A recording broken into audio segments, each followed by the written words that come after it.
হয়েছে আলহামদুলিল্লাহ। অনেকে কইতেছেন না এইটা নিষিদ্ধ না, এটাই আইনত নির্বাহী আদেশের নিষিদ্ধ।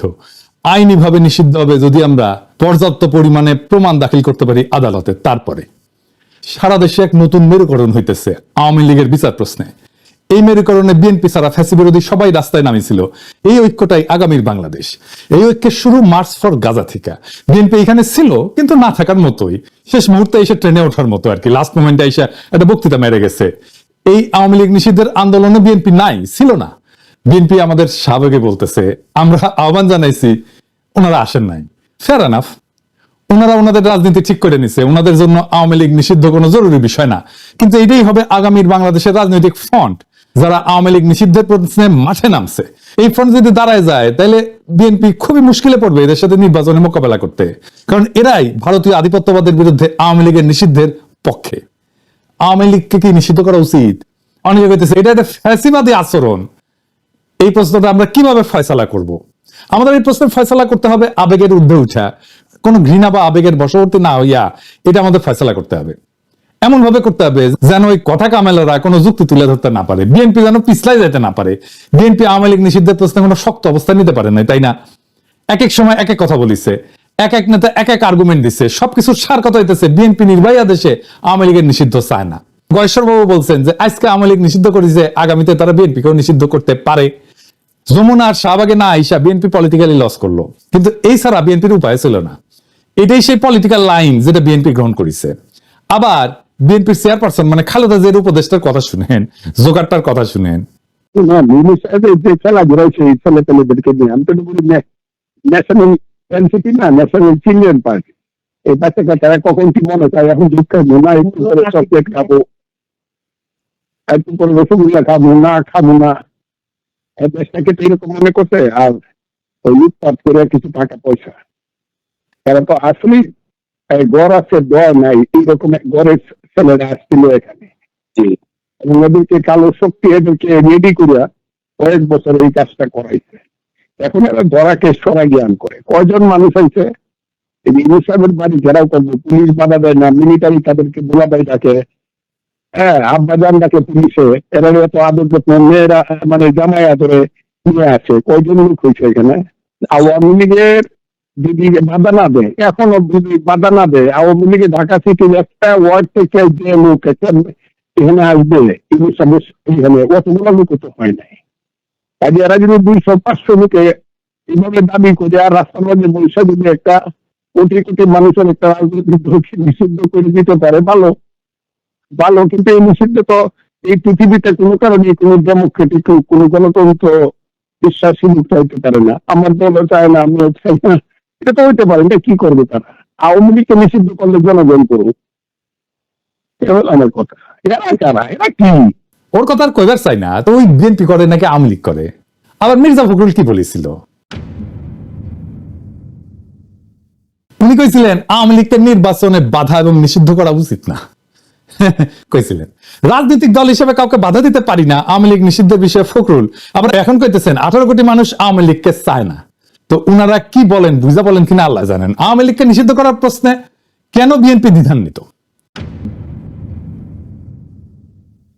কারণ তারা মনে করতেছে যে বাংলাদেশে ইসলামপন্থীদের উত্থান হয়েছে, তারা একা ইসলামপন্থীদের ঠেকাইতে পারবে না। এই জন্যই তাদের এই দ্বিধা বলে আমার মনে হয়। মির্জা ফখরুলের বক্তব্য আমরা পরে আবার একটু বুঝে দেখবো, কিন্তু এবার আসেন দল হিসেবে আওয়ামী লীগের বিচার কেন হবে সেটা একটু বুঝে দেখি। আসিফ নজরুল ভাই বলছেন রাজনৈতিক দলগুলো চাইলে আওয়ামী লীগ নিষিদ্ধ করা যাবে। আওয়ামী লীগের নিষিদ্ধ কি রাজনৈতিক দলের চাওয়ার বিষয় হয়? সব রাজনৈতিক দল চাইলে কি আমরা কোনো রাজনৈতিক দলকে নিষিদ্ধ করতে পারি? আবার ধরেন কেউ চাইতেছে না, তাইলে কি আমরা কোনো রাজনৈতিক দলকে নিষিদ্ধ করতে পারবো না? এটা একটা জটিল প্রশ্ন। এই প্রশ্নটা আমাদেরকে খুব গভীরভাবে বুঝে দেখতে হবে। কেন আওয়ামী লীগের বিচার আর নিষিদ্ধের বিষয়টা রাজনৈতিক দলগুলোর চাওয়া না চাওয়ার বিষয় না, এমনকি জনগণের চাওয়া না চাওয়ার বিষয় না। ধরেন একজন ব্যক্তি অপরাধ করলো, তাকে ব্যক্তিগতভাবে দায়ী করা যায়, এটা খুবই সহজ কথা। কিন্তু যখন একটা রাজনৈতিক দল সংগঠিতভাবে অপরাধ করে, রাষ্ট্রবিরোধী কাজ করে, মানবাধিকার লঙ্ঘন করে বা গণতন্ত্র ধ্বংস করে, তখন বিষয়টা শুধু ব্যক্তির অপরাধ থাকে না, তখন তা হয় ইনস্টিটিউশনাল বা সাংগঠনিক অপরাধ, যার বিচার দল হিসেবে করা যায়। তো এই সংগঠিত অপরাধটা কি আসলে? এই সংগঠিত অপরাধ হইতেছে রাজনৈতিক দলের সেই অপরাধ যা রাষ্ট্রের যে বুনিয়াদী আদর্শ সেটাকে ধ্বংস করে দেয়। রাষ্ট্রের বুনিয়াদী আদর্শটা কি এটা বুঝতে হলে আমাদের বুঝতে হবে রাষ্ট্রটা আসলে কি। এই বিষয়টা একটু জটিল মনে হতে পারে, কিন্তু সেলসেলাইয়া বুঝে যাবেন, কোনো অসুবিধা নাই। এই বিষয়টা আমাদের বোঝা খুবই দরকার, কেন আওয়ামী লীগকে আমরা নিষিদ্ধ করতে চাই। রাষ্ট্র আমাদের সবার সার্বভৌম ক্ষমতার একটা অংশের সমষ্টি, মানে সবার, আপনার আমার সবার সার্বভৌম ক্ষমতার একটা অংশ আমরা দিয়া রাষ্ট্রটাকে বানাই। যে আমরা রাষ্ট্রকে দিয়া, ওই সার্বভৌম ক্ষমতা রাষ্ট্রকে দিয়া তাহলে শক্তিশালী করি। কেন করি? কারণ সে আমাকে রক্ষা করবে, এটা রাষ্ট্রের দায়িত্ব। ধরেন আমরা কেউ মারলো, একজন মর্যাদাবান মানুষ হিসেবে আপনার আমার দায়িত্ব হচ্ছে পাল্টা মাইর দেওয়া, তাই না? যে আমরা মারছে, আমরা পাল্টা মাইর দিই না। কেন দিই না? আমি আমার পাল্টা মার দেওয়ার ক্ষমতাকে রাষ্ট্রের হাতে অর্পণ করি আর বলি আমার এই ক্ষমতা নাও, আর আমারে যে মারছে তার বিচার করো। এই যে রাষ্ট্রের সাথে আমার বোঝাপড়া, জনগণের যে চুক্তি, আমি যে কইলাম যে আমার ক্ষমতা নাও, তুমি এটার বিচার করবা, এটাই হইতেছে সংবিধান। আমার রাষ্ট্রের কাছে নিবেদন করার শক্তি নিয়ে তৈরি হয় রাষ্ট্রের প্রতিষ্ঠান, পুলিশ হয়, আর্মি হয়, আদালত হয়, নির্বাচন কমিশন হয়, আমলাতন্ত্র হয়। তাহলে রাষ্ট্রের মৌলিক কাজ হতেছে নাগরিকের সুরক্ষা দেওয়া।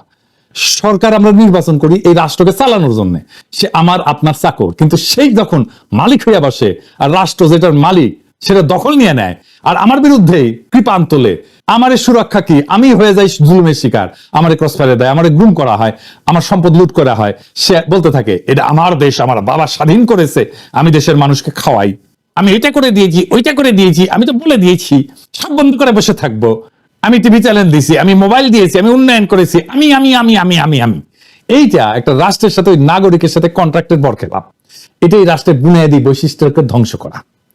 এই দলকে রাষ্ট্রে থাকতে দেওয়া যাবে না, এটা ক্যান্সার। এটাকে কাইটা ফেলে না দিলে আপনাদের মেরে ফেলবে। সব দল যদি চায়, সব মানুষ যদি চায় না এই দল থাকুক, তাও এটারে থাকতে দেওয়া যাবে না। মির্জা ফখরুল বলেন যে জনগণ সিদ্ধান্ত নেবে আওয়ামী লীগ থাকবে নাকি থাকবে না। এটা একটা বুলশিট। এটাতে বোঝা যায় উনি রাজনীতি বিষয়টাই বুঝেন না, অথবা ইচ্ছা কইরা বিভ্রান্ত করতেছেন। আওয়ামী লীগকে নিষিদ্ধ করা জনগণের সিদ্ধান্ত নেওয়ার বিষয় না, এটা আগে আলাপ করছে কেন আরেকবার একটু বুঝে দেখি। কোন দল তাদের আদর্শ বা রাজনীতি একটা গণতান্ত্রিক রাষ্ট্র সহ্য করতে পারবে কিনা, এই সিদ্ধান্তগুলো নির্ধারিত হয় মূলত আইনের শাখা বা জুরিসপ্রুডেন্স এবং রাজনৈতিক দর্শনের আলোকে। এগুলোর সাথে জনমতের কোনো সরাসরি সম্পর্ক নেই, এটা জনমতের বিষয় না, এটা একটা আইনি বিষয়, এটা একটা রাজনৈতিক দর্শনের বিষয়। জনমত দিয়ে তাইলে কি করা হয়? জনমত দিয়ে করা হয় রাষ্ট্র কেমন হবে, কি ধরনের ন্যায় বিচার ভিত্তিক কাঠামোর উপরে দাঁড়াবে, সেটাই জনমতের মূল ফয়সালা। এই জনমতের ভিত্তিতে রাষ্ট্রে যে একটা ইনসাফের কাঠামো গড়ে ওঠে, ইনস্টিটিউশন গড়ে ওঠে, আমরা যেটাকে ইনস্টিটিউশন বলি, সেটাই আইন প্রয়োগের মাধ্যমে কার্যকর হয়। কখনো কখনো জনমত রাষ্ট্রীয় ফাউন্ডেশনের, এই বুনিয়াদী ফাউন্ডেশনের পরিপন্থী হতে পারে। সেই পরিস্থিতিতে জনমতে তোয়াক্কা করা যাবে না।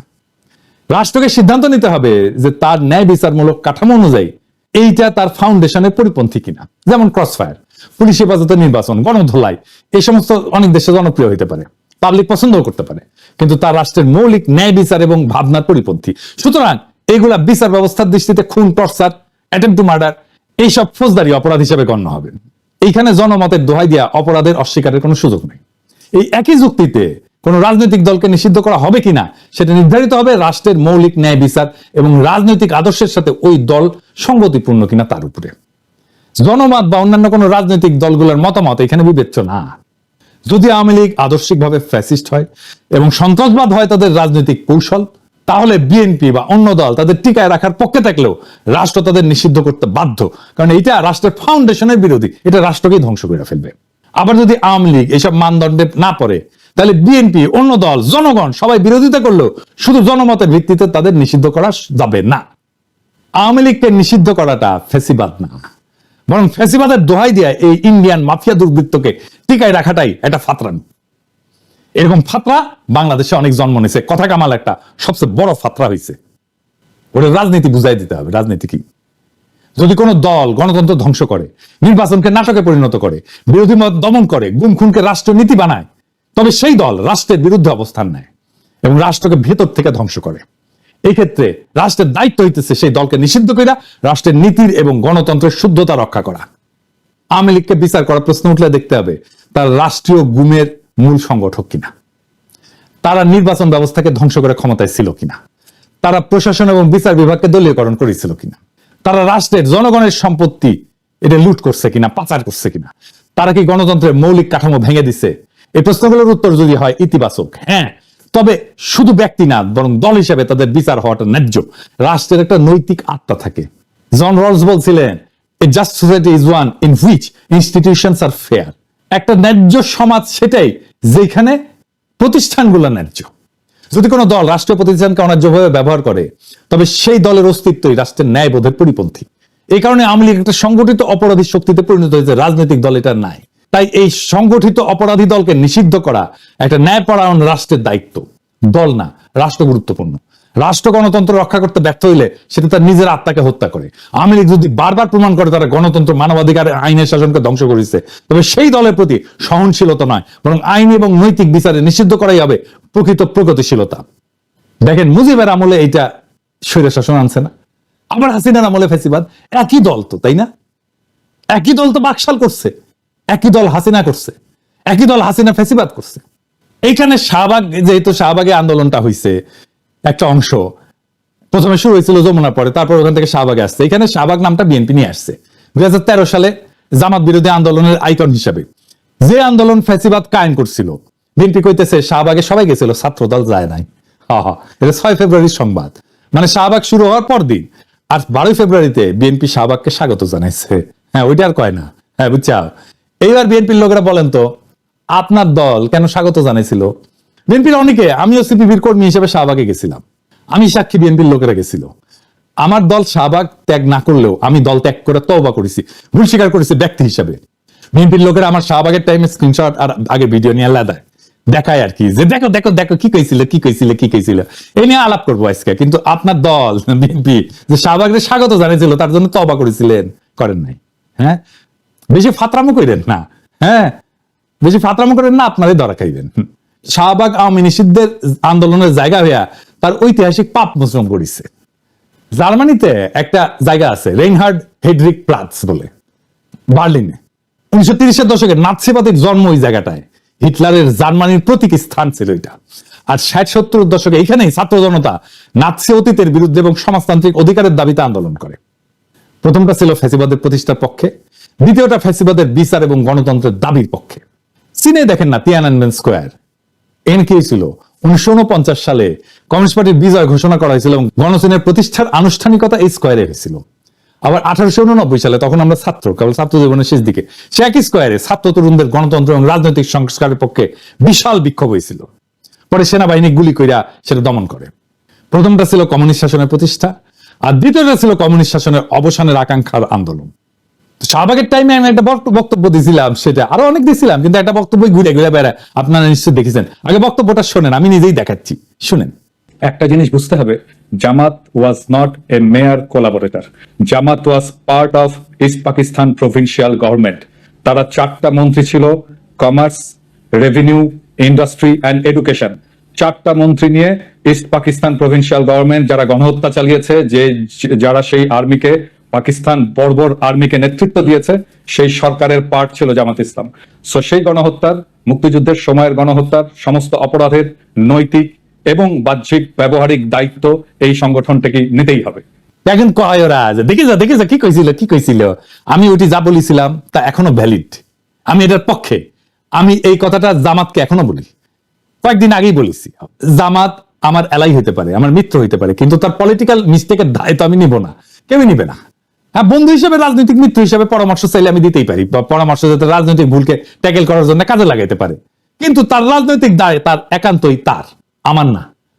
আমার মিথ্যার রাজনৈতিক দায় আমি নেব না, কেউই নেবে না। জামাতও আমার মিস্টেকের দায় নেবে না। 1971-এ জামাতের 2টা বড় ভুল ছিল না। পাকিস্তানের অখণ্ডতা রক্ষা করতে চাওয়াটা কোনো অপরাধ না, ভুলও না। এটা একটা অনেস্ট পলিটিক্যাল পজিশন। সমস্যা হয়েছে 25শে মার্চ রাতে একটা গণহত্যা হয়েছিল, এটা জামাত নিজেও স্বীকার করে। কি জামাতের ভাইরা, আপনারা স্বীকার করেন না? একটা গণহত্যা একটা জাতির জীবনে খুবই গুরুত্বপূর্ণ ঘটনা। সেই প্রশ্নে আপনাকে ভিকটিমের পক্ষে দাঁড়াইতে হবে, জালেমের বিরুদ্ধে দাঁড়াইতে হবে। জামাত ওই গণহত্যার বিরুদ্ধে কোনো রাজনৈতিক পজিশন নেয় নাই, কোনো বিবৃতিও দেয় নাই। তারপরে আবার কি করছেন ওরা? মহাসমর হয়ে সরকারে জয়েন দিলেন। হ্যাঁ, পূর্ব পাকিস্তানের সরকারে। ধরেন হাসিনা পড়লো না অগাস্টে, সে তার সরকারে আনু মোহাম্মদকে নিল, পরে জুনায়েদ সাকিকে নিল, সিপিবি কে নিল।